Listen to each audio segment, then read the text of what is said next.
What's up, everybody? Welcome back to Hooksets Are Free. My name is Tyler. Hope you're having a great night. It is Friday night, March 5th, 2021. So I've got a little bit of a giveaway to run you guys through real quick. I'll let you know right now that all you have to do to enter this giveaway is make sure you're a subscriber to the channel here on YouTube. Hit the thumbs up on this video and make sure you leave a comment when the video is over and has officially posted. So I did not post a giveaway video or a giveaway itself for the month of February. So I'm going to do multiple giveaways this month. And the first one, I decided to reach into my tackle box and give back to you guys a couple of things that you might not already have in your tackle box because you don't feel like spending the extra money on these lures that are so popular and so proven, but are cream of the crop and, you know, some of the most expensive lures on the market and in their categories. So I'm going to take just a couple minutes to run you through these two specific baits that add up to about $40 retail value that I'm giving away to one lucky winner. This is just going to be running for the next 3 or 4 days. I'm probably going to pull a winner on Tuesday of next week.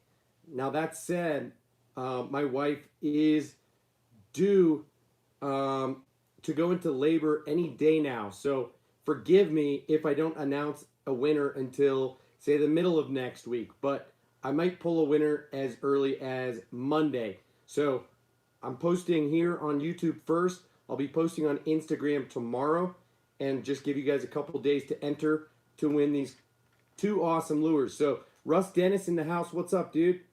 Hope you're having a good night. Okay, first up, and arguably the most important piece of this giveaway, is the Megabass Vision 110 Jerkbait.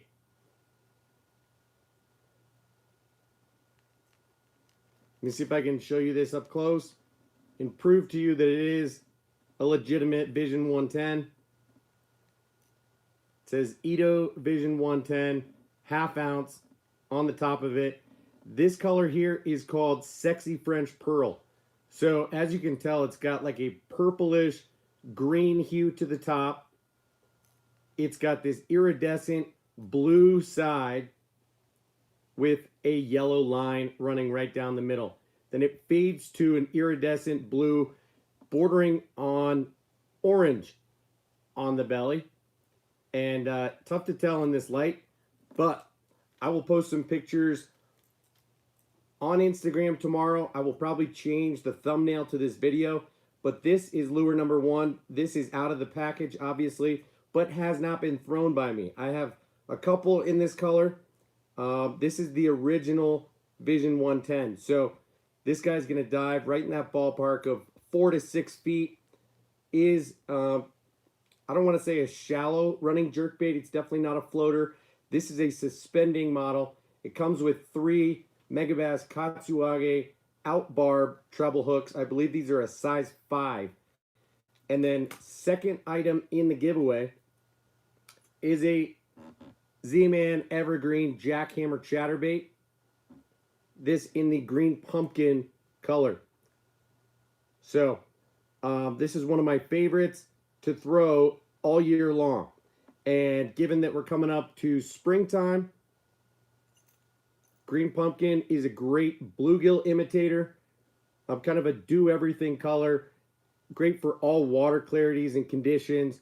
Great for imitating multiple species of fish. So the Jackhammer Chatterbait, this is the 3/8 ounce model, as you should be able to see on the bottom of the head there.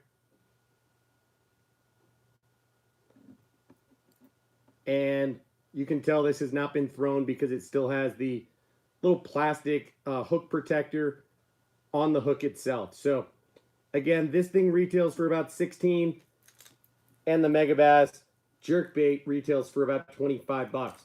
So right there at the $40 retail value here. Both of these are unused and totally brand new. So one lucky winner is going to win these two baits I'll send them out to you next week. But the jerkbait is going to be prime this time of year when the water is cold, though you can catch fish on a jerkbait year round. So this is a very versatile color in clear to slightly stained water. And that's really when you're going to throw a jerkbait most of the time anyway. So I would say that it excels in cold water and clear water. But this is going to be more of a shad imitator, whereas the chatterbait is going to come into play just a little bit later than that jerkbait as we get into pre-spawn and the fish are feeding more aggressively. Water might be a little bit dirtier, and the vibration from the Jackhammer Chatterbait is really going to come into play. So there are a number of different trailers that I recommend on the back of a Jackhammer Chatterbait, from the Yamamoto Seiko to the Strike King Blade Minnow to the Rage Tail Menace Grub or the new Z-Man Goat. Z-Man makes the Razor Shads, and they make the Turbo Craws. There are a bunch of good chatterbait trailers that you could throw on the back of this thing, but I'm not going to give any away in this giveaway. So, Brian Waterman, what's up, dude? Kyle Hollinger, what's up, guys? Hope you're doing well tonight. Do me a favor, hit that thumbs up button, and when we get off of here this evening, make sure that you leave a comment in the comments section down below, not in the chat, so that you're entered into the giveaway. So I'm going to allow people to enter on both platforms by leaving a comment in the comments section and being a subscriber to the channel here on YouTube. You are entered into the giveaway for one Megabass Vision 110 jerkbait and one Jackhammer Chatterbait. So Daniel Rojas says, I got the Bonafide kayak. Hey, good for you, man. You ended up getting that? It didn't fall through on Facebook, or what ended up happening, man? William Plunkett, what's up, man? Wife and kids are doing well. My wife is super pregnant, dude. Her due date is in a week from now. A week from tomorrow, officially. So she should technically not be working tonight and tomorrow, but she is. So we are hoping that she doesn't go into labor while at work and we end up being in an emergency situation where we're in different places when we have to figure out how to get to the hospital and how to get my mother-in-law to come watch our kids and all of that. So thank you for asking. But yeah, we're doing well. We're just kind of anxiously waiting for the birth of our third child. So appreciate you asking. No problem, Daniel. Yeah, send me a pic on Instagram, dude. Absolutely. I'd love to check it out. Congratulations again on the purchase. I am jealous. I actually don't own a kayak or a boat myself, so that's something that I aspire to get into hopefully this year or next year. I've considered a number of different things, from a John boat to a kayak to a float tube, and yeah, still can't quite make up my mind what's going to make the most sense, especially because I usually fish small bodies of water, ranging from small ponds to creeks to then smaller lakes and reservoirs. We don't have a lot of huge bodies of water here in Colorado, especially in the Denver metro area. So anyway, I'd love to check out your rig, man. You're right, William. You guys have been along for the ride the entire 9 months. So you're right. We're here at the finish line, if you will. Brian says, great giveaway for someone. I won one last year, so I'm not looking to win one. We'll just sit in here and chill. Dude, feel free to enter the giveaway, man.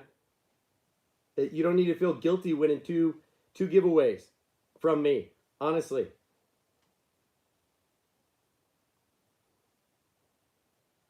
And yeah, William, my wife is a total champ. She had both of our daughters on no medication at all. Did not get a C-section, did not get an epidural, took no drugs whatsoever. So yeah, I have no doubt that she'll get through it and pull through like a champ, as you say. Daniel, to enter the giveaway here on YouTube, all you need to do is make sure you're subscribed to the channel, hit the thumbs up button, and wait until after this stream is posted, and then leave a comment in the comment section down below, not the chat where you guys are hanging out right now. That way I'll know that you are entered into the giveaway. So that will count as one entry, whereas over on Instagram, you could enter multiple times. I'm going to post that giveaway tomorrow. Same giveaway, but I'm just going to post over on that platform tomorrow. And then I'm going to give you guys until, say, Monday or Tuesday of next week, and I'll pull a winner then. Brian, Geek Crack. I feel a little bit mixed about it. I've got a pack here that I could show you. I have not tried their baits yet, and I find them to be interesting. I'll say that much. Sorry about the fan just kicking on, guys. But Geek Crack is a Japanese company that has hopped on the U.S. scene in the last year or two and really taken the market by storm, especially this past year. So they've got some very interesting, unique, and borderline revolutionary designs. Now, that is not out of the ordinary for a Japanese company to do, because they are very innovative when it comes to designing lures. But this right here is arguably the most popular of their baits that they make, and it's called the Bellows Gill. So the Geek Crack Bellows Gill. And I'm not sure how well you guys can see this up close, but there is a thick part that runs right down the center, and there are these ribs that make up about 2/3 of the bait on the side. So only the middle 1/3 of the bait is solid for rigging, and the rest of the bait is super floppy. It's going to displace a lot of water, but this is a very interesting and unique bluegill imitator that there's really nothing like on the market. So it's got a super funky smell to it that honestly is just like a lot of people would say. It smells kind of like Frito. Yeah, like Fritos. You know, those chips? So doesn't smell like power bait or anything else that you might smell that is super stinky. This just has a funky kind of popcorn type of smell. But I really like the ribs on this thing and just how floppy it is. Now, it's going to be very soft and not very durable. So the fact that this 3.8-inch bait only comes in a 5-pack and costs like $9 just goes to show that they are very expensive baits, and they're not going to be very durable. So I think that's the main downside to Geek Crack baits. You know, they make that Bellows Gill in like 3 or 4 different sizes. They make it in a smaller 2.8 that you might get 5 in a pack, or maybe 6, and then they make it in a larger 5.8 that's absolutely gigantic. I think you only get 3 in a pack with those, and again, it's the same price tag. So you're paying like $3 a bait for those soft plastics that might only last you a fish or 2. So very, very expensive, but high quality and unique nonetheless. So I will probably play around with their baits slowly, but I'm a little bit hesitant. To be honest, a company that I'm interested in, I don't know if you guys watch Smallmouth Crush. Travis Manson has his own YouTube channel, does a live stream once or twice a week, and last night he brought on a bait company called Nikko Baits, Nikko, and they're based out of Japan, but do sell a lot of their product here in the US as well. And they're a small company that makes some very, very interesting products that are made of a proprietary material that's kind of like Elastec from Z-Man. Super stretchy, super durable, and they're mostly to target a wider variety of species of fish. So from saltwater to freshwater, they have a lot of trout baits that are like bug imitators, and then they do have some swim baits worms, craws, things like that. And I was really impressed with what I heard last night, what I saw, and I'm tempted to pull the trigger on some of those baits because for the price tag, I think you're really going to get your money's worth with those. One bait is going to go a really long way. So, you know, their craws, I think, come 5 to a pack, and they're like $14 for a pack. So, again, it's about the same price tag as the Geek Crack, but they're going to last like 10 or 20 times longer or more. So, definitely looking in to Nico. Yeah, the octopus, I'm not quite sure about that one, dude. But I will say that tadpole got my attention, and I'm about to buy a handful of those. So, yeah, the tadpoles, the craws, maybe even that giant crab.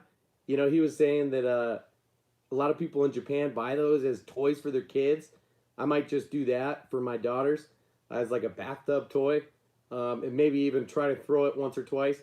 Although we don't have any crabs here in Colorado, so I don't know. That thing is 6 inches. It's like an actual size crab.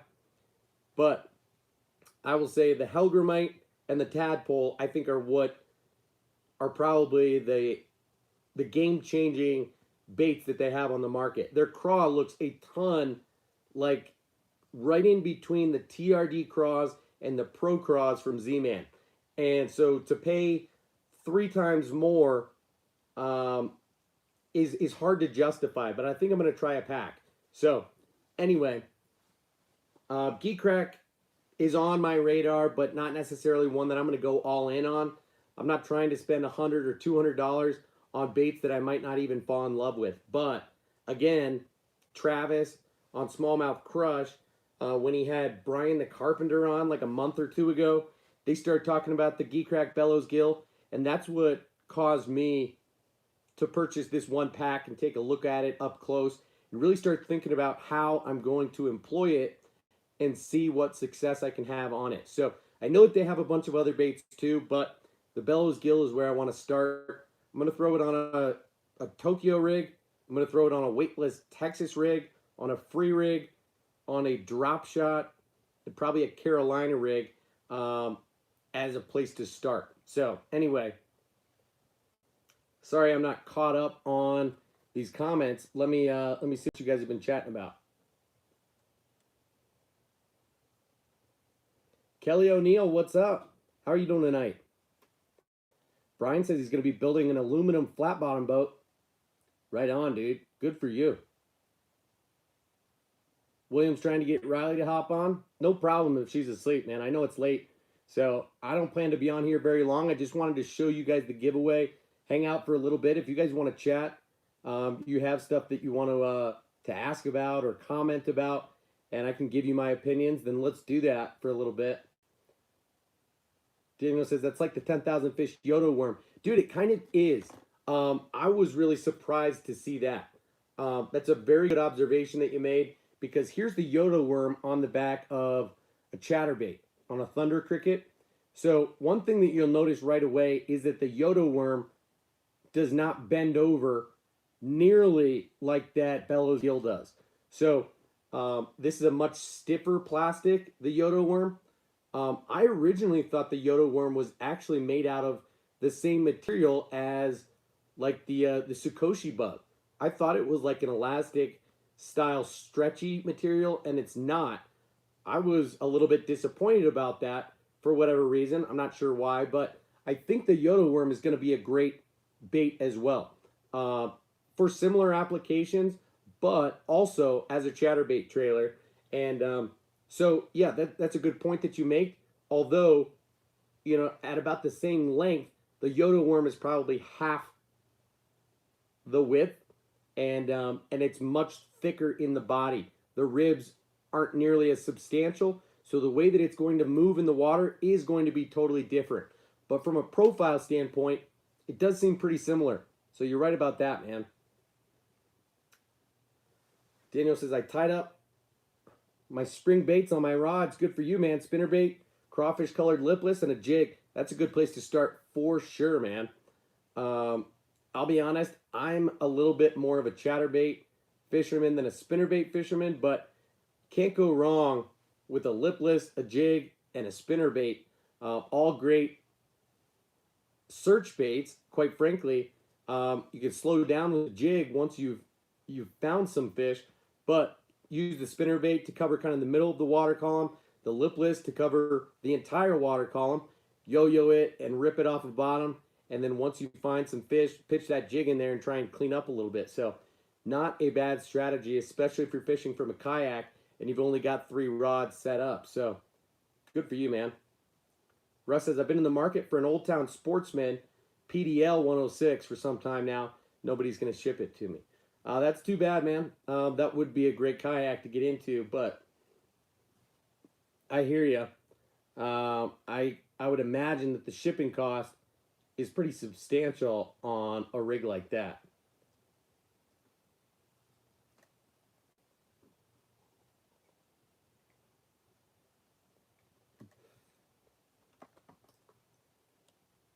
Wonder where the rest of the OG squad is? Yeah, no big deal, William. You know, honestly, it's a little bit late, as I said, and I haven't been giving people a heads up that I'm going to hop on and stream. And I don't know if people are just getting sick of the streams or what. We've got 8 people in here hanging out right now, so no big deal. We'll just, you know, keep on keeping on. It is what it is. Russ says, yeah, I don't have Facebook, but okay. Yeah, you guys are talking about how to acquire a kayak. I hear you.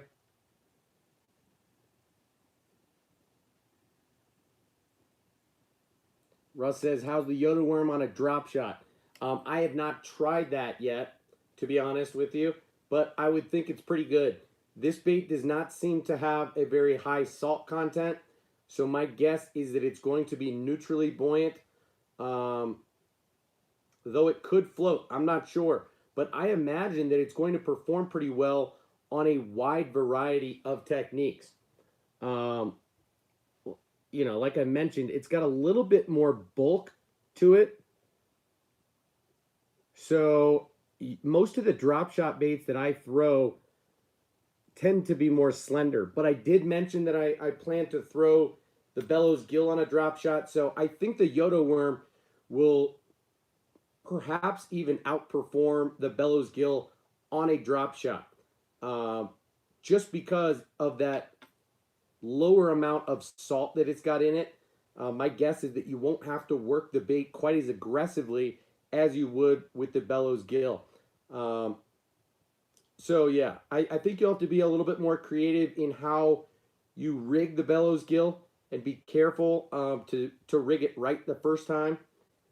You know, if you're rigging it on a drop shot, I would try to maybe even see if you can put like a piece of tape or an O-ring of some kind to try and save the bait a little bit.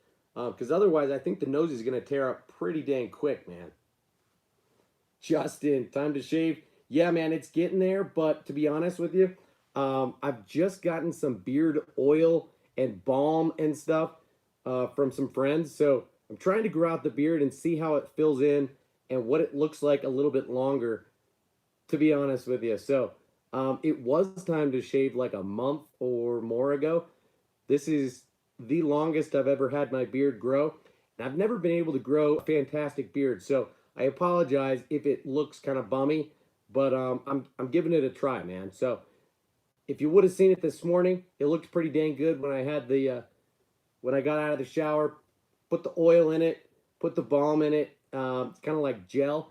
It looked pretty good, but over the course of the day, it broke down a little bit. You know, I put my mask on and off once or twice, and it got all ruffled back up. So appreciate you giving me a hard time, though, man.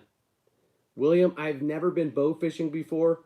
I bet that it's pretty fun, but yeah, no, a totally different ball game. I've never even known anybody who's done that.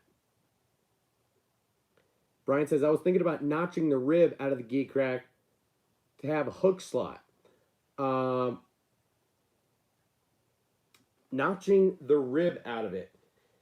You know, honestly, I don't think that's necessary.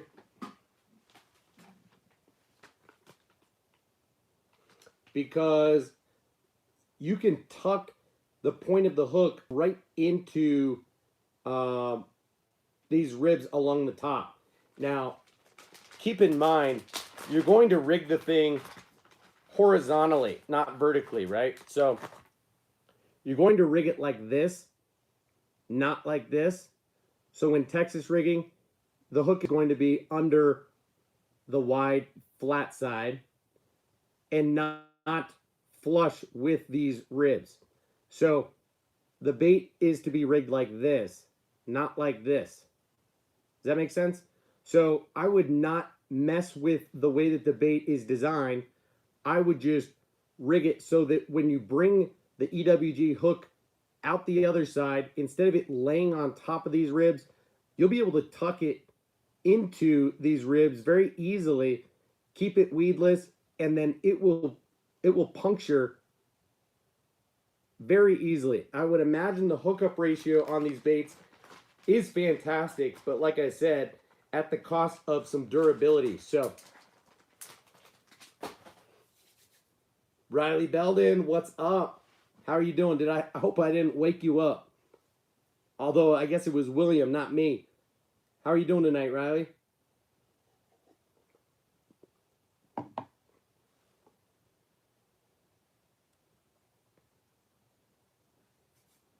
Man, that popcorn smell or Fritos smell is strong. I've got it all over my hands. I've got really oily fingers at this point, so dang. Yo, Riley, if you're trying to get in on this giveaway, I'll show you guys one more time what I'm giving away right now. This is running for the next couple of days. I'm giving away a brand new Megabass Vision 110 jerkbait. This in this sexy French pearl color. You can see it fades from like a purplish, greenish back into a iridescent blue side with that yellow stripe down the middle. And then that iridescent blue belly with just a little bit of orange on the throat. And a Jackhammer Chatterbait. 3/8 ounce and green pumpkin. So, giving away 2 high-end lures to 1 lucky winner over the next few days. Just because I didn't post a giveaway this past month, I do have 2 ideas for giveaways coming up, but thought that I would just hustle up and throw some together that some people might get excited about, because these are high-end lures that not everybody goes out of their way to spend the extra dough on, but I'm one of those people who does. So, you know, I've got a box that is full of, you know, these entire bottom 2 rows are Megabass jerkbaits. You know, Vision 110s and Vision 110 plus ones and the plus 1 juniors. And then I've got Lucky Craft on this entire section, and like the Jackals and the dual hardcores and the Ima flits. And so that was one that I had a few of. So thought I would hook people up with a little Vision 110 jerkbait and a Jackhammer Chatterbait, just because you guys know how obsessed I am with those. And green pumpkin is one that I probably have more of than anything else. I've probably got 5 of them sitting here in my box. And I probably won't go through them this season. So there's no need for me to keep stocking up on this stuff. I had one laying around. Thought I would throw those in a giveaway. So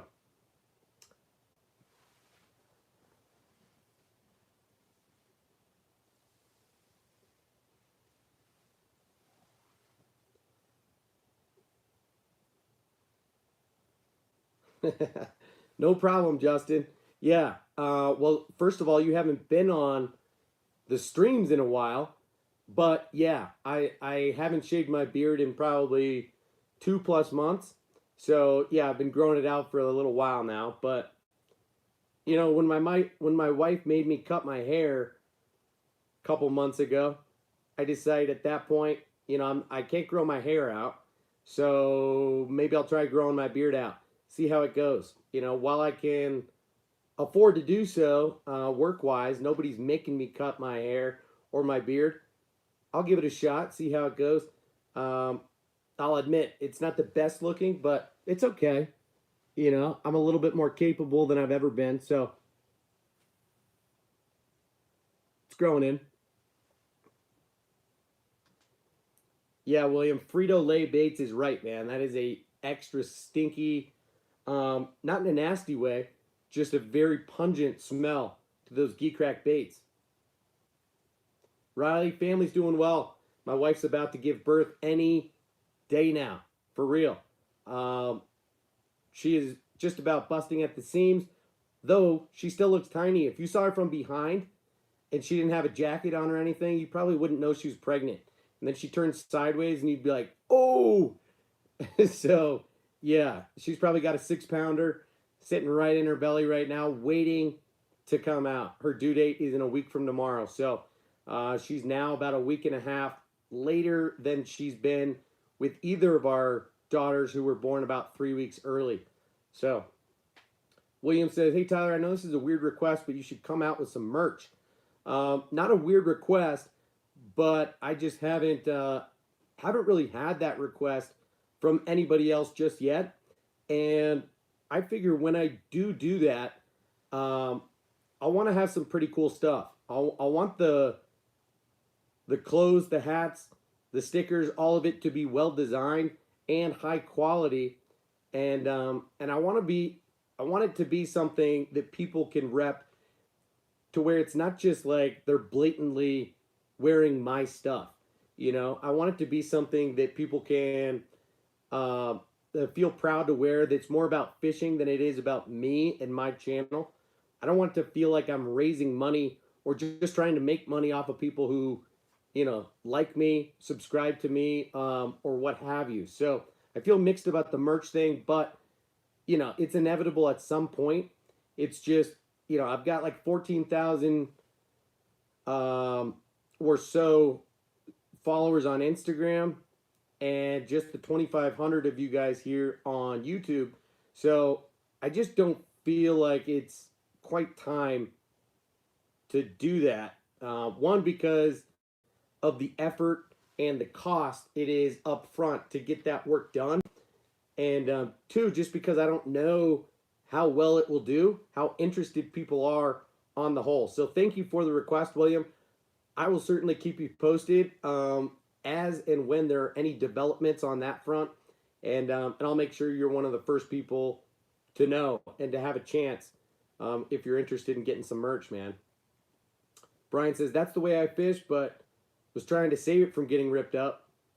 Yeah, the ribs get ripped up quick, pinning the hook into the ribs. Yeah, see, I figured they did. So it's the kind of thing where you're probably going to just have to flip the bait over after it gets ripped. You know, or you're going to have to get more aggressive. And once they rip, you're going to have to expose the hook into the meat, into the center of the body of the bait. So once those ribs rip, it'll expose the center of the bait just a little bit more. You know, the other thing that I would recommend is using an EWG hook that has a screw lock on it instead of just a standard, you know, V-bend to it, if that makes sense. So there are definitely some hooks out there, whether they're made by Gamakatsu or Trokar, maybe even Owner. You know, Owner makes the beast hooks that are not weighted. Those are all great options where you can use a screw lock to get into the front of the bait. And that's actually how I would nose hook the bait instead of using an O-ring. If you're going to drop shot that geek crack, I would use a spring, you know, a screw lock in the nose of the bait, and then hook your drop shot hook through the nose of that that spring. Does that make sense?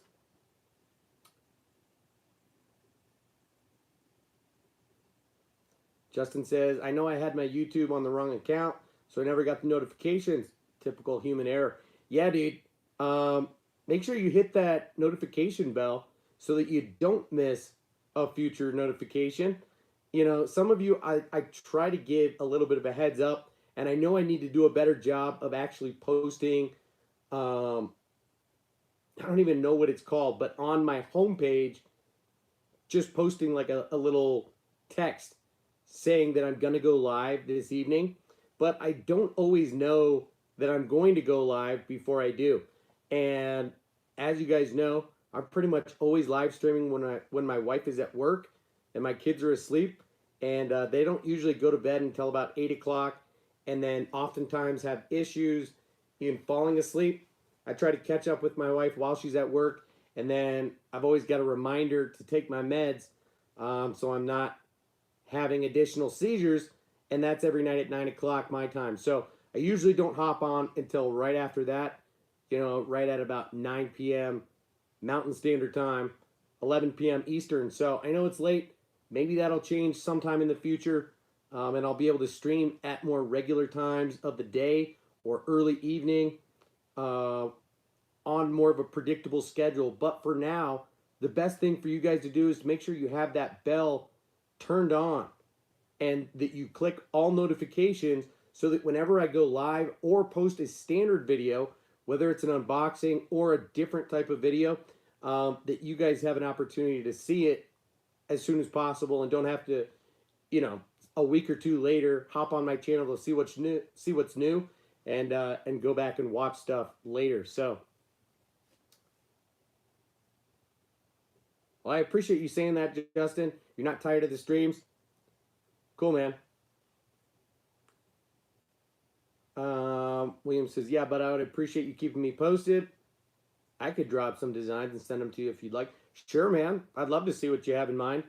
I have a few friends who are designers, like graphic designers, and I'm definitely considering enlisting their help to create a logo and stuff like that. But I want to map out some ideas of either slogans or photos, and not just like a picture of my logo and something that says Hooksets are free. Although there's a reason that I chose the slogan Hooksets are free, because it's a universally used fishing phrase that refers to the fact that you ought to just set the hook when in doubt. Of course, fishing is not free, but hook sets are. There's no sense in wondering if it was a fish. If you think you might have a fish on, you might as well set the hook. It's a phrase that comes from fly fishing primarily, where you really have to be trigger happy. You're going to make a cast, follow your flies, and look for the most subtle of takes. And oftentimes you're not even going to notice it. So you have to be very aware and always set. Whenever you see something funny, if you see your flies stall out, if you see something dip or go under, you have to set on every little thing. So there's a lot more subtlety in fly fishing, and the way that you need to learn to set the hook without ruining the entire drift, or cast, if you will. So hook sets are free, again, is more of a universally used phrase in the fishing game, though.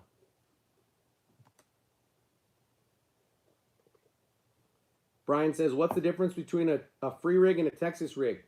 Okay, so a free rig, first of all, I guess your question ought to be, what's the difference between a free rig and an unpegged Texas rig? Because a free rig involves a weight that falls first and then the bait that falls behind it.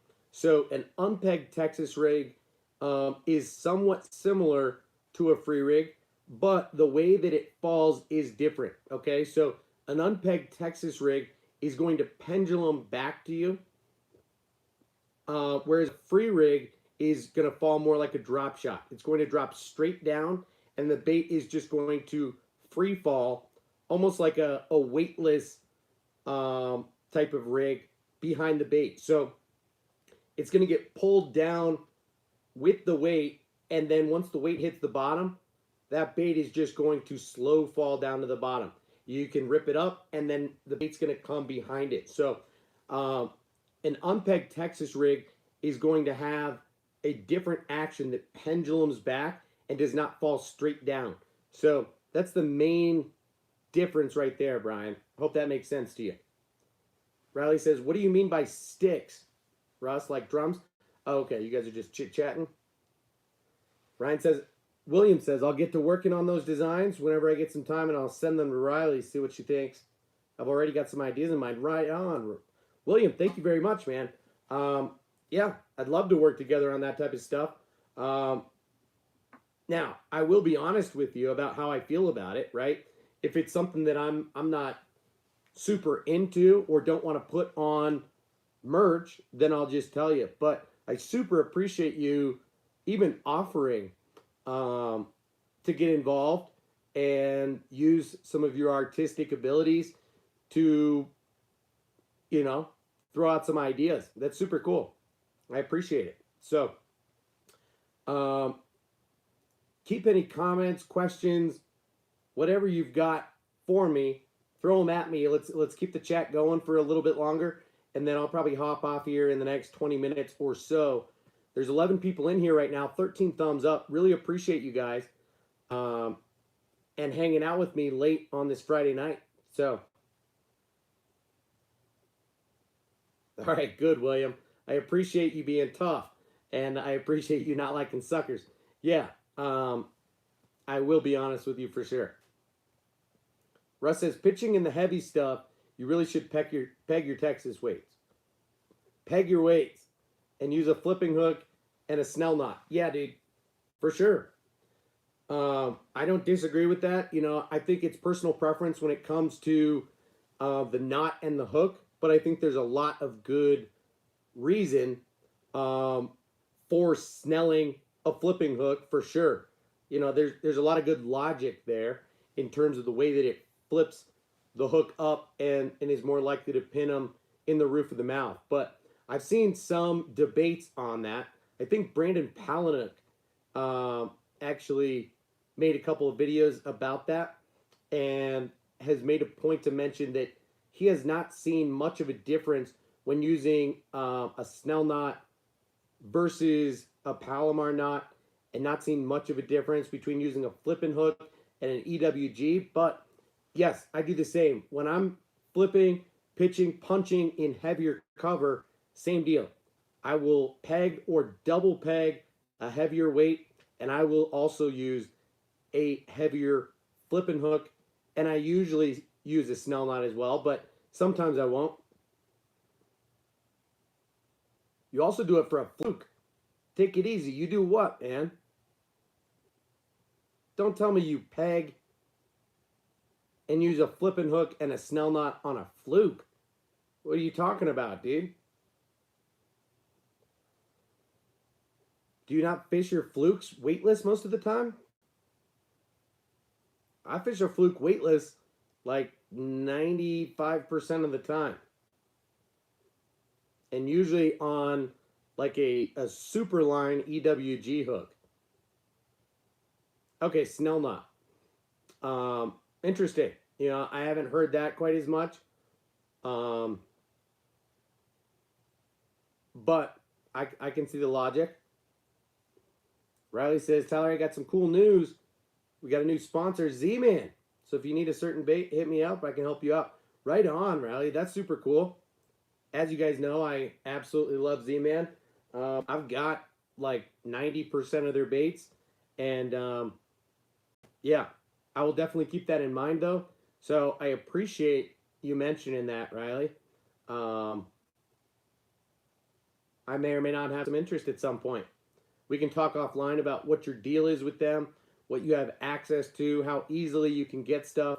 But very cool. I think you'll be very happy with their products in and out. You know, I think a lot of people are hit or miss when it comes to Z-Man plastics with Elastec, just because it's difficult to rig. It doesn't play well with other plastics. It's not easy to store. But I don't think that should really be a deterrent for using Z-Man plastics, because they are super effective. Now, yeah, some of their color patterns are a little bit more basic, and their baits are very, very buoyant. So there are some applications where that's not necessarily ideal, but there are a wide variety of applications where in my opinion, Z-Man are right up there among some of the best baits you can use. And then, of course, their chatterbaits are, they speak for themselves, right? I mean, they own the patent and have dominated that game for a long time now. And that's where they've made their mark in the bass fishing industry. So, can't speak highly enough about Z-Man. Now, the fact that they've tried to get into some other categories, I feel a little bit mixed about their jigs. I feel mixed about their spinner baits, their frogs, stuff like that. So it'll be interesting to see kind of where they go in the future. Is Z-Man going to start making crankbaits? I have no idea. But I think what they've done so far is super impressive. I'm a big fan of everything they've put out in the last few years. The one that I'm still not totally sold on, but look forward to really figuring out this year is the self-blade jackhammer. I told you guys about that as kind of a first impressions a few months back, maybe even like 6 months back when I first got my hands on them. Just how subtle that vibration is and how I've got a little bit of doubt when it comes to how well they will hold up since the blade is plastic and reinforced, but it doesn't have the most consistent action, and it's not nearly as strong of a vibration as the jackhammer or any of the other chatterbaits for that matter. So, the jury's still out when it comes to the stealth blade jackhammer, but I've heard more good things than bad things about it. So it's not like that bait was a flop by any means. I just haven't built up a ton of confidence in it just yet. But some of their other chatterbaits to come out, like this past year, from the cross-eyes chatterbait to the willow vibe chatterbait to even the eye strike chatterbait, all look awesome. And the jackhammer is obviously the bee's knees. Justin says, "Hey Tyler, I'm looking to getting the Abu Garcia MLF baitcaster combo." Interesting. I don't actually know about that. You said it's $100. I hear positive things about it. But would you recommend it? Oh, but what would you recommend for a combo under $150? That is tough to say, man. Because most combos that I would recommend are going to be right in that ballpark of $200 to $250. And a combo that I have a couple of that I am super, super happy with is the Lose, what do they call it? The custom black, okay? I don't want to run over and grab them just because it's a little bit out of the way, but, it's tough to say with that budget, right? You are pretty much going to have to get a combo as opposed to build your own. But in my opinion, the best bang for the buck rods out there are the Dobbins Fury rods. And I think they even make a cheaper one, the Dobbins Colt, that you can get for like $80. So that might be one of the best routes to go in terms of a rod. And then for reels, I think the Shimano SLX is one of the best ones out there for the buck. In my opinion, I like it just a little bit better than the Lose LFS, the standard speed spool. So I think the SLX does make a combo. Yeah, there you go, Brian. SLX combo on sale is your best bet. Yep. I would say so too. So go look at how much that costs, because full retail, if you built your own, if you bought the SLX rod and the SLX reel, it would cost $200. But I bet you they sell the combo a little bit less than that. And if you could get it on sale, then it would be around $150. James Barron says the Daiwa Fuego is great for the money, and I don't doubt that at all. I actually don't have any of the Fuego reels myself, but I've heard great things. So I really like the Tatula reels. Um, Now I have the standard Tatula, TWS reels, which I think are more like 150 bucks for the bait casters. I know the Fuego is right at about 100 bucks, and the Tatula CT is like in that $130 price range. So yeah, the Fuego is a great option if you're willing to spend.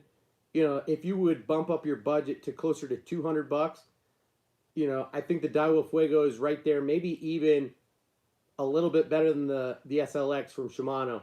But I've been pretty impressed with the quality of the SLX and the way that it performs so far. Now, I don't play around a lot in that you know $50 to $100 price range when it comes to reels. I do a little bit more with spinning reels than with casting, but I really feel comfortable in that $100 to $200 range when it comes to casting reels. So Brian says, have you been watching the pros? They've been on the struggle bus. Not very good fishing, kind of hard to watch. I haven't been watching this past week, but I've been catching up here and there. I did watch MLF a week ago, and that was a pretty interesting tournament. Dustin Cannell really took over on the final day, and I thought that was pretty cool to watch.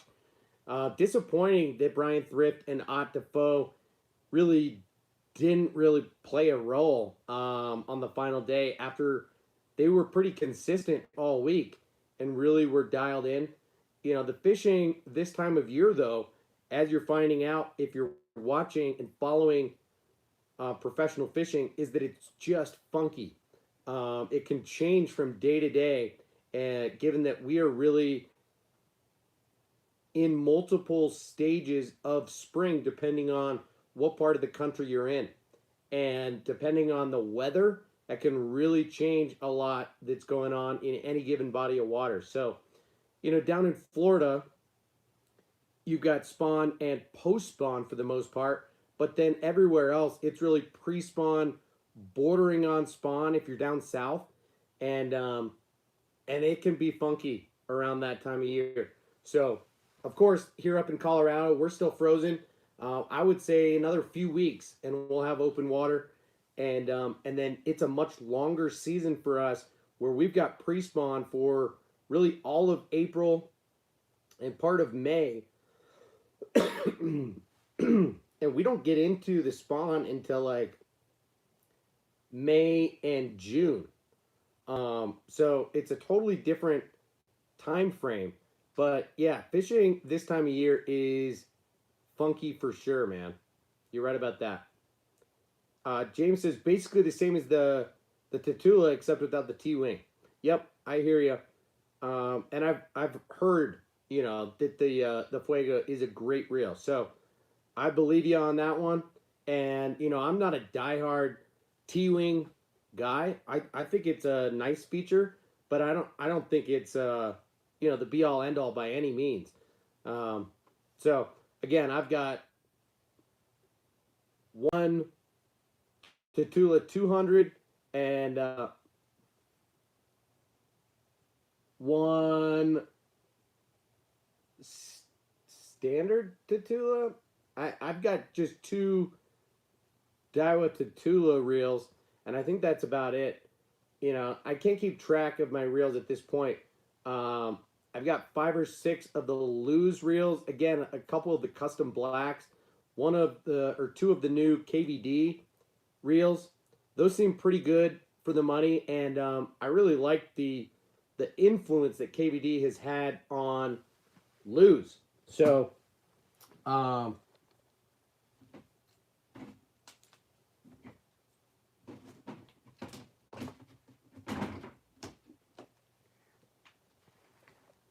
not that we need to talk about reels all that much this evening, but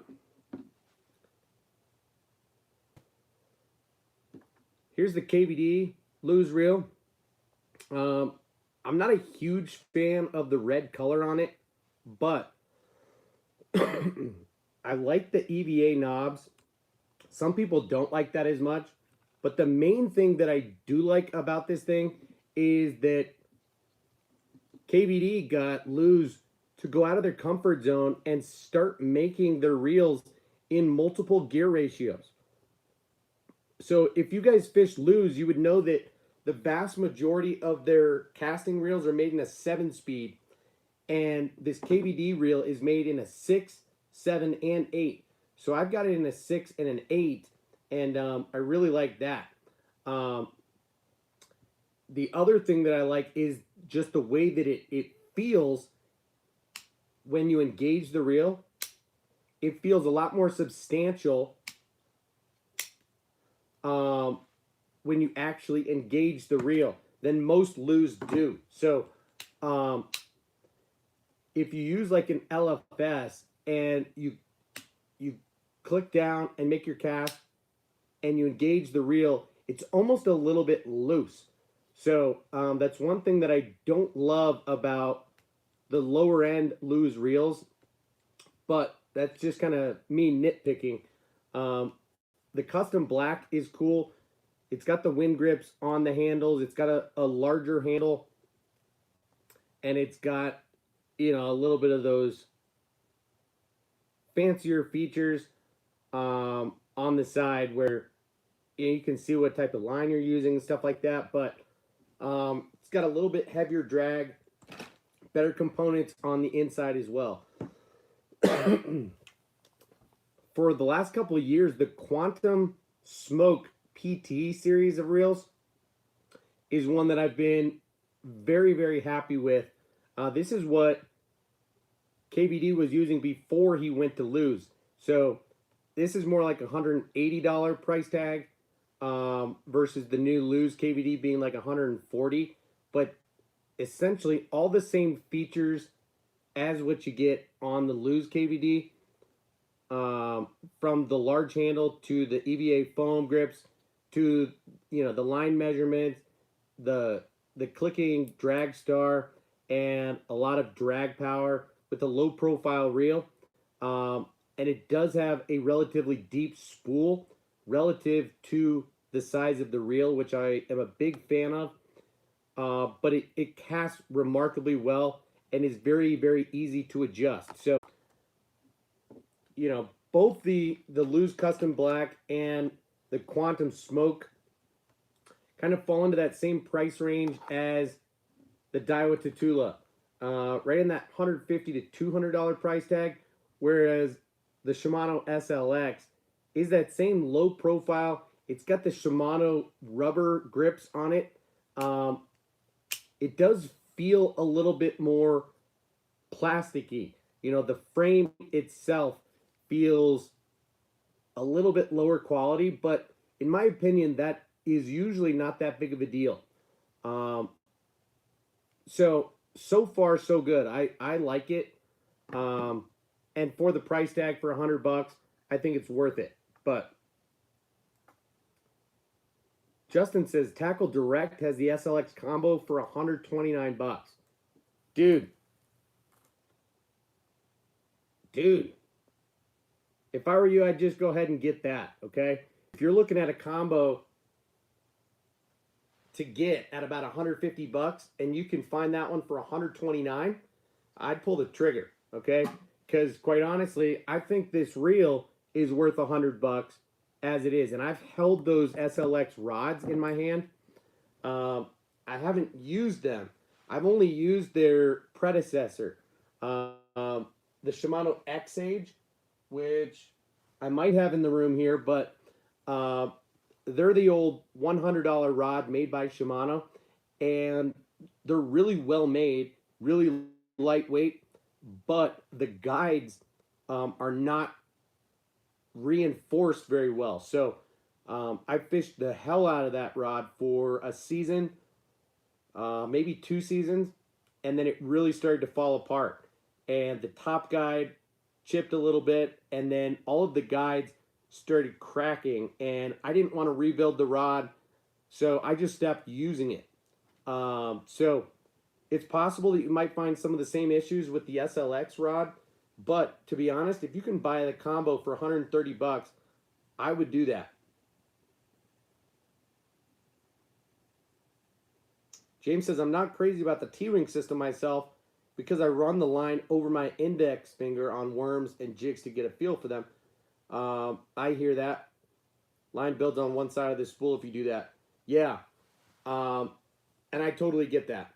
You know, that's something that I ought to keep in mind. Although, like I said, I've only got a couple of the Tatula reels, and I use the Tatula 200 for my smaller swim bait setup. And I don't even know why I can't think of where I use my other Tatula setup, but that's a good point that you make. So I do the same when fishing jigs, not always when fishing worms, but it is nice to have that contact with your line. You know, same concept more or less as having contact with the blank of your rod. I'm a big fan of rods that are that way. Now I know that most of them are these days, but if a rod doesn't have the exposed blank on the back side, that's kind of a big no-no for me. Brian says, I've been eyeing up David Dudley, his 7.2 spinning rod. It's only 78 bucks, and he has it in his hand 75% of the time at the pro level. Those proficiency rods that he sells at Walmart, I assume that's what you're talking about. I haven't gotten my hands on them, haven't felt them, seen them, tried them, or even heard much about them. I just know David Dudley talks about them, uses them.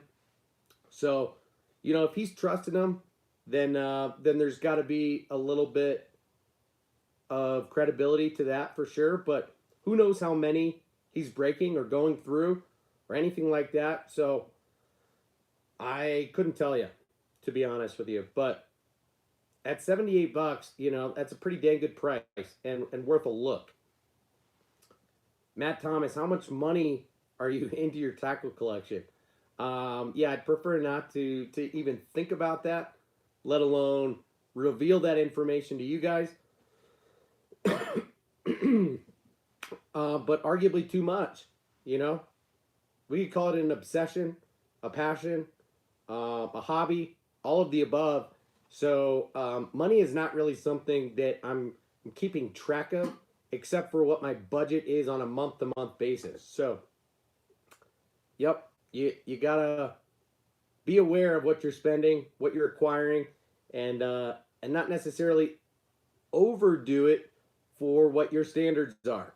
But that said, I'm a little bit of a collector and a tackle junkie myself. I like to try new things. So I'm not an old school bass fisherman where, you know, I'm just getting 10 of the same reel, trying to get them at a discount, and I just have my 5 or 10 techniques and my favorite baits, and I stock up on those, and that's all I got. No, I like to try new stuff all the time. So, yeah, that's just me, though. Everybody kind of has their own opinion, their own style about how they play this game when it comes to bass fishing, tackle, gear, and all that. So, good question, Matt, but I'm not going to answer that for you.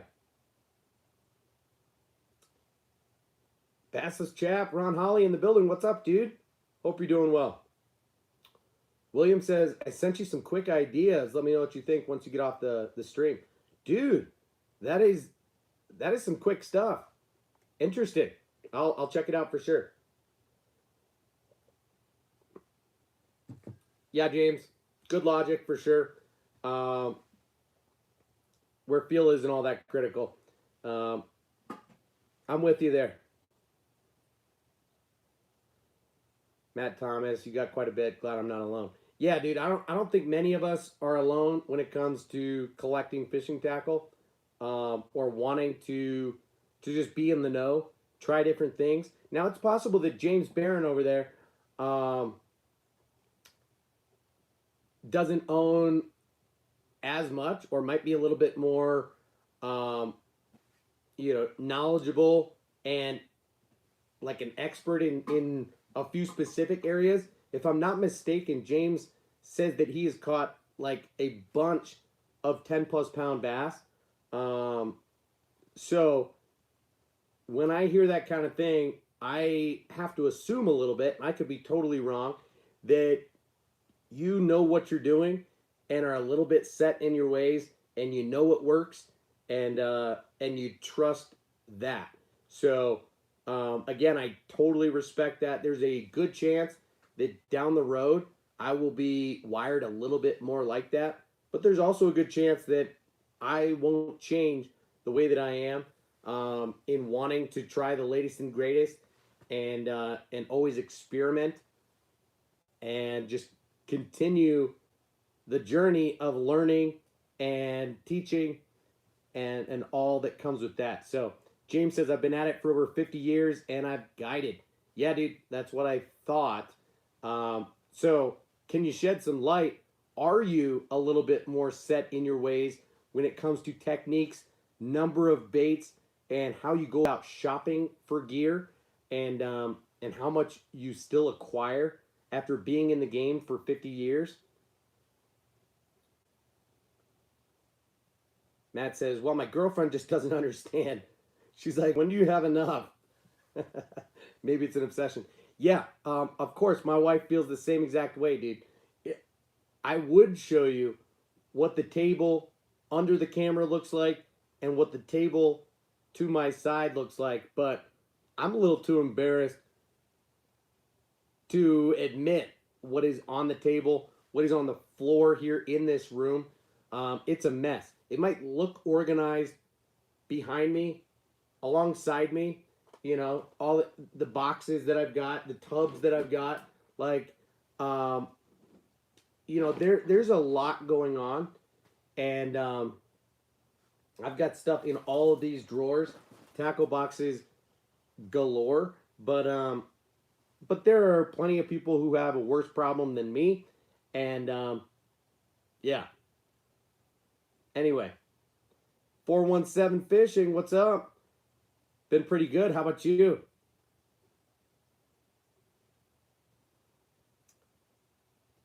Darren Wu in the house. What's up, dude?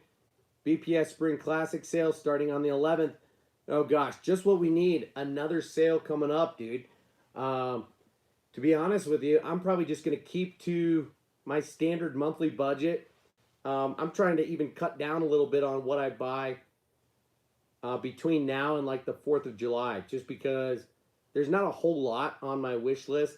At this point, I'm just kind of making impulse purchases. I mentioned earlier on this stream that I am likely to make a purchase from Nico Baits in the next day or two. Hopefully, if the smallmouth crush code is still active and those baits are still in stock.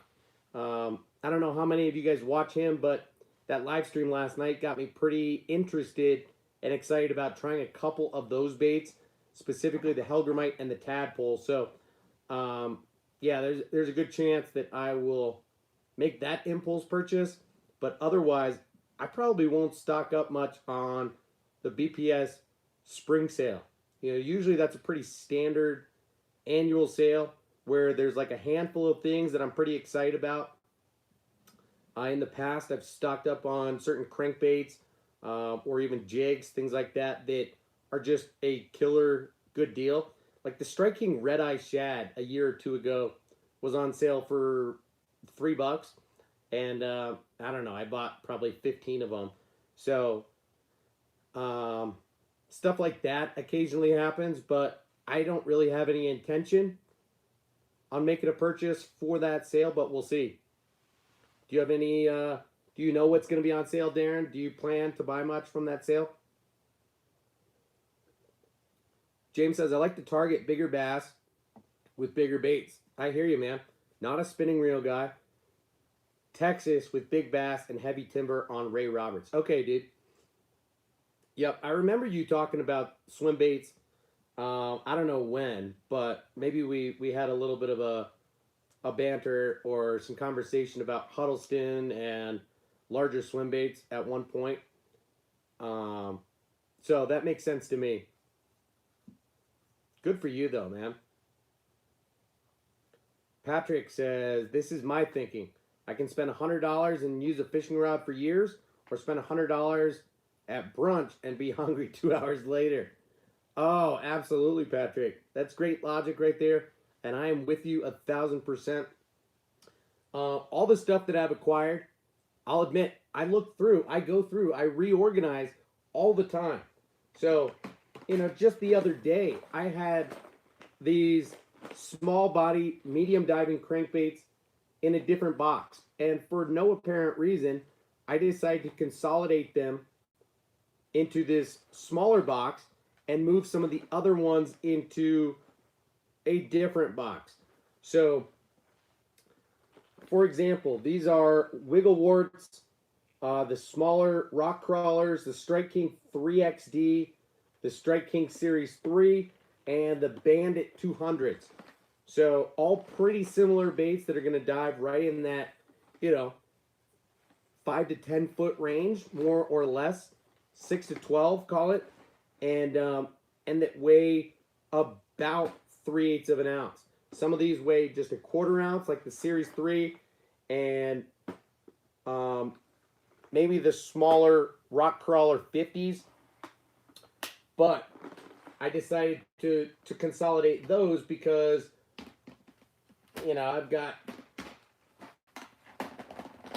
a different box dedicated to the same category where I've got all of my rock crawler 55s, my Norman middle ends, and my Berkeley dredgers, all of my 6 cents curve 55 baits, and the Cloud 9 C6, and then I've got the Berkeley digger and the Berkeley I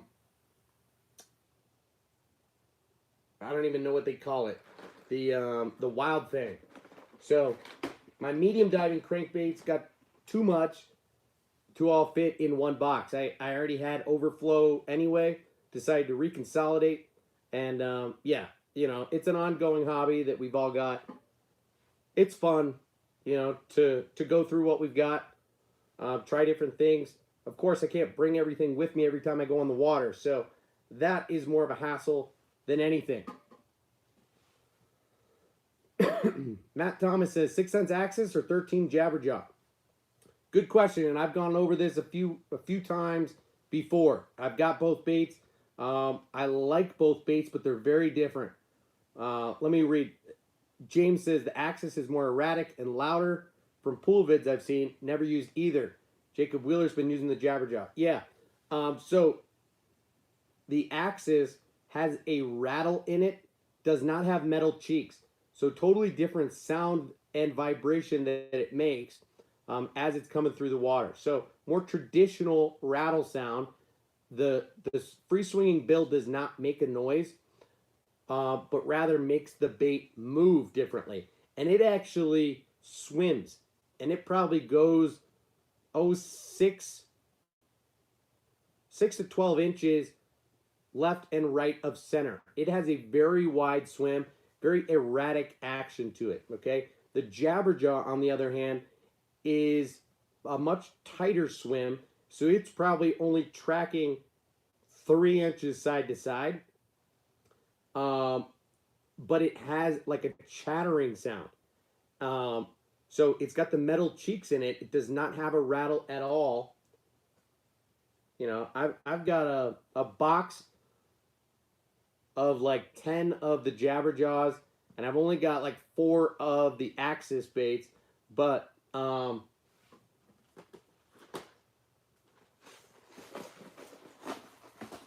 show you the Axis real quick.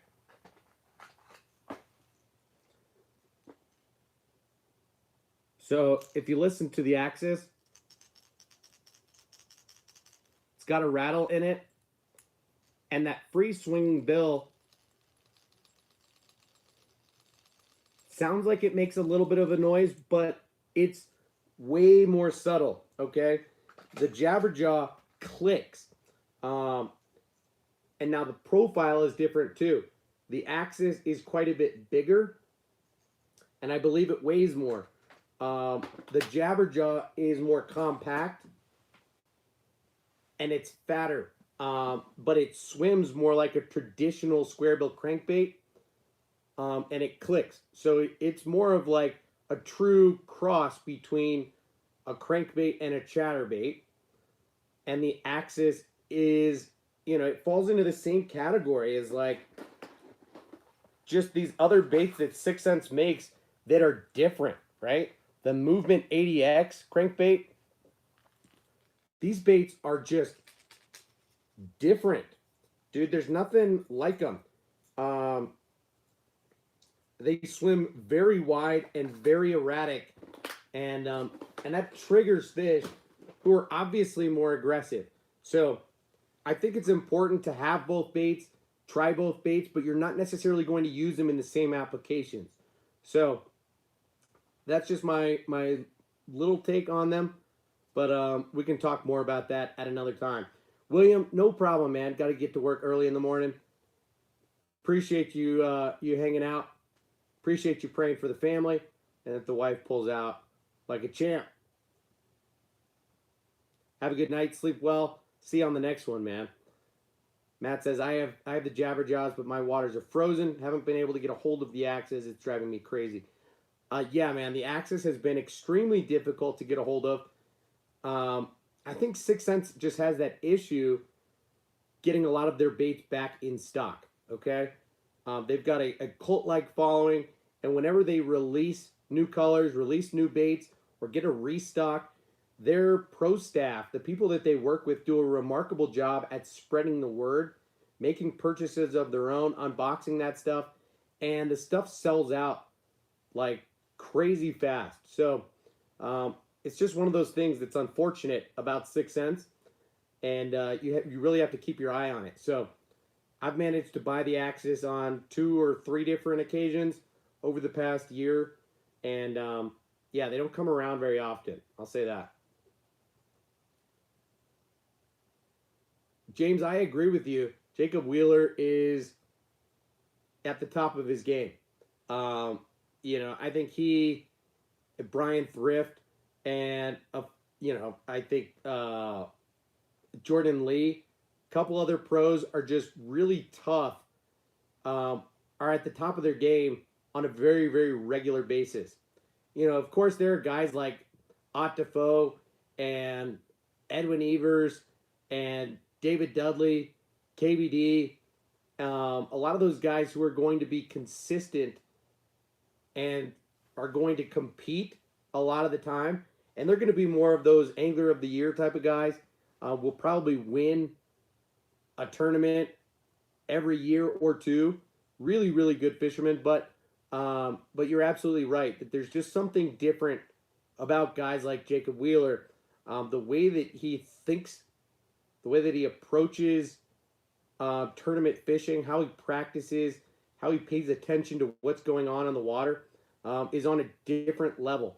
And yeah, he's a remarkable fisherman for sure. Riley, out of here. Wait, is Riley out of here? No. William was out of here. Brian says, I'd take Brian Thrift and John Cox. John Cox, I didn't mention him, but absolutely. Yeah, Brian Thrift is a monster. And of course, he's always throwing, Demiki and other companies that like most guys aren't using, which I think is fascinating because just goes to show that it's usually more about the angler than about the actual lures, the products that they're using. It doesn't matter what they're using because it's about their mindset. It's about the way that they approach a body of water, where they're fishing, and how they attack those fish. I think some of the things that are fascinating are like the way that they practice, and then how they attack the tournament, how long they stay on a spot and milk it before leaving and saving it for later, when they use community holes versus go way out of their way to go somewhere that nobody else is. That kind of stuff really interests me. James says, Hackney's my favorite. I like to listen to how his mind works. Might be my pick to spend a day on the boat with. James, yeah. Greg Hackney is a character for sure. Cool dude, funny, and analytical too. Yeah, I think you're right. Um, Now, I don't always fish the way that he does, so I don't know that I'm necessarily in the same boat in terms of wanting to be in the same boat with him. If I could only choose one guy, but dude, he's a killer fisherman and a cool guy too. No, I haven't done the giveaway. Um, I just started it this evening. It's going to be running for the next few days. So in order to enter it, all you need to do is hit the thumbs up button on this video. Make sure you're subscribed to the channel, and then when this video is over, leave a comment down below in the comment section, not here in the chat where you guys are talking right now. And that way you're entered in the giveaway. Otherwise, follow me on Instagram. I'll be posting tomorrow about the giveaway itself, and you can enter over there as well for additional entries. And I'm not going to pull a winner until Monday or Tuesday. So I'll give you guys about 3 days to enter. Just try and get a little bit of attention on it, but not be too selfish about it. So, yeah, one Megabass jerkbait. This is the standard Vision 110, half ounce, medium diver, 4 to 6 feet. This is the Sexy French Pearl color. And one Jackhammer Chatterbait, 3/8 ounce, green pumpkin. So that's what's up for grabs.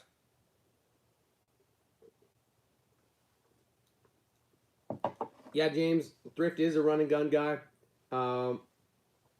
We saw that this past week, although I still don't really know what happened on the last day with him. I found that kind of fascinating to see, is that he was able to really preserve his spots and go from spot to spot. Well, preserve is probably not the right way to put it, because it seemed like he was almost catching too many fish when he didn't need to. Like, he just has too much fun. Just wants to catch another one and another one.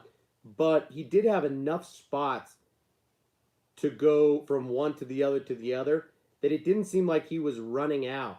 So I found that really interesting to see that that same strategy didn't work out on the final day. But anyway, guys, I am out of water and starting to need to pee. So I'm going to dip out of here in like 1 or 2 minutes. Brian says Lunkers TV is going to get beat down in the opens. Not so easy. Yeah, I noticed that. I didn't watch the results today, but I saw that yesterday he zeroed and was in dead last. Looked like only 2 guys zeroed on day 1. So, yeah, kind of embarrassing with the way that he's performed so far. But honestly, I'll give him a little bit of credit for just putting himself out there and trying it. If part of me thinks he did it a little bit just for the content and to see what he could do, which again, I admire the fact that he's putting himself out there and giving it a shot. But yeah, so far it seems to be humbling him, and it'll be interesting to see how it all shakes out and how he reacts to that, if indeed he doesn't end up performing very well. Because I think a lot of people assumed that he would do better than he is so far. And now, given this is only the second tournament of the year, but so far not so good, right? Like to know the percentage of pros running live sonar now. Yeah, I would too, man. Because it's climbing all the time, and it's, I think it's a necessity in pro fishing these days. I'm not necessarily like Randy Blockett on this one in terms of feeling like it's cheating or it's technology getting the best of the sport.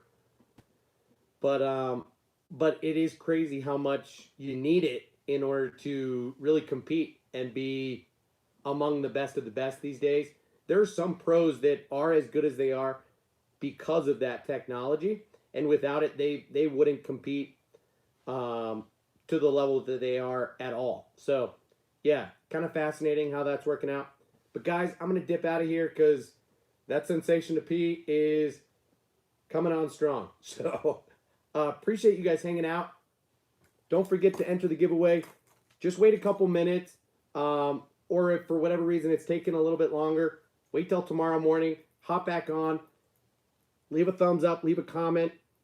Let me know that you're interested in having these baits, because they're going to go to one lucky winner come early next week, okay?